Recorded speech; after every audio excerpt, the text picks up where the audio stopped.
নমস্কাৰ প্ৰিয় দৰ্শকসকল, পোনপ্ৰথমে আজি অন্য এটা ভিডিঅ'লৈ সকলোকে স্বাগতম জনাইছোঁ।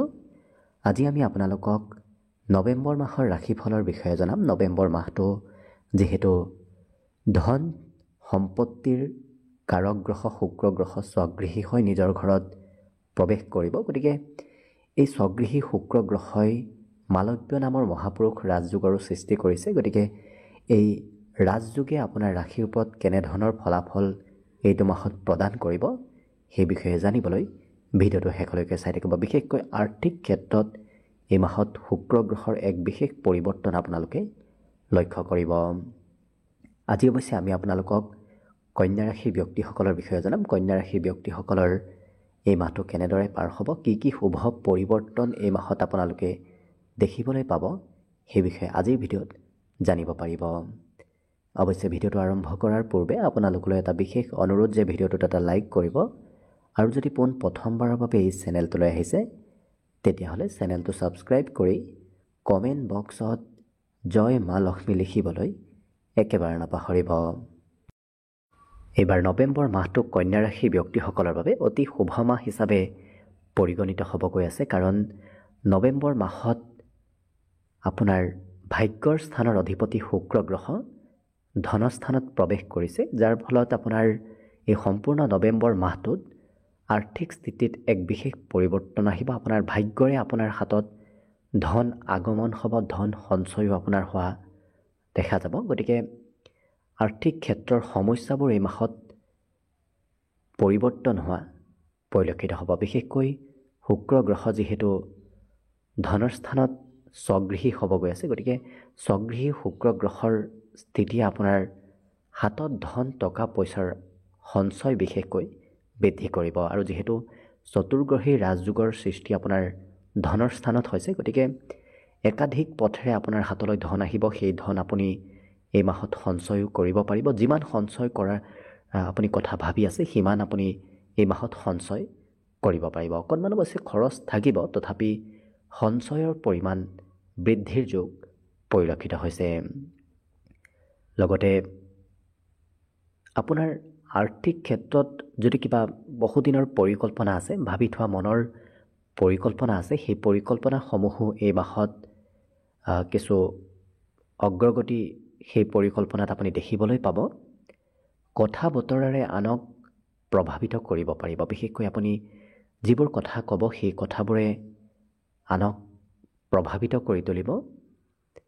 অকণমান স্বাস্থ্যত পৰিৱৰ্তন আহিব পাৰে, মাজে সময়ে হয়তো স্বাস্থ্যজনিত ক্ষেত্ৰত কিছু পৰিৱৰ্তন আপুনি দেখিবলৈ পাব। বাকী কিন্তু আৰ্থিক ক্ষেত্ৰৰ ফালৰ পৰা এই নৱেম্বৰ মাহটো আপোনাৰ বাবে বহুখিনি শুভ আৰু মংগলময় হৈ পৰা দেখা যাব। একেদৰে আপোনাৰ ৰাশিৰ অধিপতি বুধ গ্ৰহ যিহেতু সম্পূৰ্ণ নৱেম্বৰ মাহটো আপোনাৰ ধনৰ স্থানত থাকিব। অৱশ্যে যিহেতু আপোনাৰ কৰ্মস্থানৰ অধিপতি বুধ গ্ৰহ ধনস্থানত প্ৰৱেশ কৰাটো অত্যন্ত শুভ সংযোগদায়ক। এই সম্পূৰ্ণ নৱেম্বৰ মাহত আপোনাৰ কৰ্মৰ জৰিয়তে ধন বৃদ্ধিৰ এক বিশেষ যোগ দেখা পোৱা গৈছে, কাৰণ বিগত মাহত যদি আপোনাৰ হাতত কৰ্মৰ পৰা সিমান ধন অহা নাছিল, কিন্তু এইটো মাহত আপোনাৰ সেই ধন আৰ্থিকভাৱে কিছু বৃদ্ধিৰ যোগ পৰিলক্ষিত হৈছে।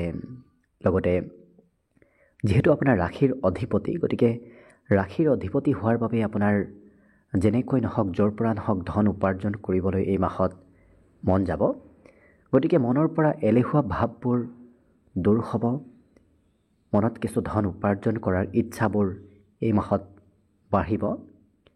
ইয়াৰ উপৰি যিহেতু পূৰ্বতে কৈ অহা হৈছে যে বুধ গ্ৰহৰ দ্বিতীয় স্থানত প্ৰৱেশ কৰিলে অকণমান কথা বতৰাত মধুৰতা আহে। আপুনি কথাৰ জৰিয়তে, বাণীৰ জৰিয়তে আনক প্ৰভাৱিত কৰাৰ এক ব্যক্তিত্ব আপোনাৰ ভিতৰত এই মাহত আহিব। গতিকে কথা বতৰাৰে আপুনি সুন্দৰকৈ আনক প্ৰভাৱিত কৰিব পাৰিব। অৱশ্যে অকণমান সৰু ল'ৰা ছোৱালীৰ ব্যক্তিত্ব আপোনাৰ ভিতৰত আহিব পাৰে। বিশেষকৈ কথা বতৰা কওঁতে অকণমান সৰু ল'ৰা ছোৱালীয়ে কোৱা কথাবোৰ আপোনাক কোৱা দেখা যাব। বাকী কিন্তু অন্য দিশত বুধ গ্ৰহই আপোনাক বিশেষ সুফল প্ৰদান কৰা দেখা যাব। কিন্তু যিহেতু ৰবি আপোনাৰ খৰচৰ স্থানৰ অধিপতি হৈ ধনস্থানত পূৰ্বৰ পৰাই প্ৰৱেশ কৰি আছে, সম্পূৰ্ণ কাতি মাহটোত আপোনাৰ থাকিব। গতিকে সম্পূৰ্ণ কাতি মাহটোত আপোনাৰ খৰচ পাতি অকণমান বাঢ়িব পাৰে।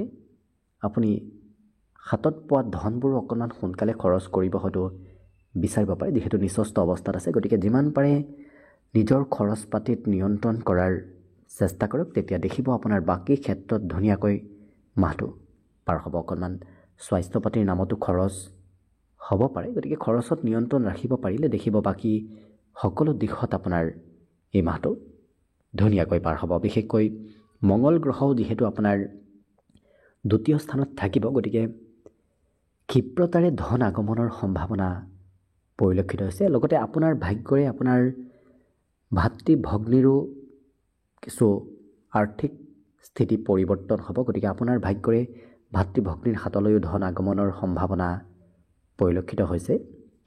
কিন্তু খং যিমান পাৰে নিজৰ নিয়ন্ত্ৰণ কৰাৰ চেষ্টা কৰক, কাৰণ খঙালভাৱে কথা ক'লে হয়তো সম্পৰ্কত পৰিৱৰ্তন আহিব পাৰে। কাৰণ মংগল গ্ৰহই অকণমান কথা বতৰাত খঙাল ব্যক্তিত্ব আপোনাৰ ভিতৰত আনিব। গতিকে সেই ব্যক্তিত্ববোৰ আপুনি নিজেই নিয়ন্ত্ৰণ কৰাৰ চেষ্টা কৰিব লাগিব, তেতিয়াহে আপুনি দেখিব আৰ্থিক স্থিতিটো আপোনাৰ কোনো প্ৰভাৱ নপৰে। নহ'লে হয়তো কেতিয়াবা আহিবলগীয়া ধনো আপুনি খঙালভাৱে কথা কওঁতে সেই ধন হয়তো অহাত অকণমান বাধা হ'ব পাৰে। গতিকে মংগল গ্ৰহৰ স্থিতি অকণমান আপোনাক খঙাল ব্যক্তিত্ব কথা বতৰাত আনিব। গতিকে সেই ক্ষেত্ৰত নিজক সংযম ৰাখিব। বাকী শুক্ৰ আৰু বুধ গ্ৰহৰ স্থিতিহে আপোনাক এইটো মাহত সম্পূৰ্ণভাৱে শুভ ফল প্ৰদান কৰিব। যিহেতু শুক্ৰ গ্ৰহ স্বগৃহী হৈ থকাৰ বাবে বাকী এই তিনিটা গ্ৰহৰ প্ৰভাৱত আৰু অকণমান কিছু বৃদ্ধি কৰিব। গতিকে